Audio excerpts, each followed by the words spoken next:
So police ఉద్యోగంలో so చాలా మంది అనేవారు, సార్ మీకు అక్కడ డబ్బులు రావట్లేవా, లైఫ్ బాగట్లేదా ఇక్కడ వచ్చి అన్నానంటే, సో డబ్బులు కాదు important, dreams important. So dreams fulfil కావు జాబ్ లో. 72,000 జీతంలో కూడా ప్రతిరోజు అడుక్కునే పరిస్థితి ఉండే. కానీ వెస్టేజ్ గాడ్ గ్రేస్ అంటే ఏంటంటే, వెస్టేజ్ లోకి వచ్చిన తర్వాత ఈరోజు టోటల్ నా లైఫే మారింది. కియా కార్ లో తిరగలుగుతున్నాను. తరువాత నిజంగా చెప్తున్నాను, యాపిల్ ఫోన్ వాడగలుగుతున్నాను. నేను మొన్న వెళ్ళి ఒక షాప్ కి వెళ్ళినప్పుడు వాచ్ కొన్నప్పుడు 54,000 వాచ్ పెట్టుకోగలుగుతున్నాను. సో ఆలోచించండి, ఈ అవకాశం ప్రతి ఒక్కరికి ఉంది.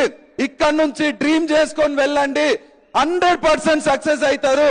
ఈ రోజు కొత్తగా వచ్చిన వాళ్ళు తీసుకోండి, రెండేండ్లు, జస్ట్ 2 years అడవిలో సింహం లాగా బిజినెస్ చేయండి. ఖచ్చితంగా ఇక్కడ మీకు పూల వర్షం కురిపిస్తారండి. Thank you very much. Thank you.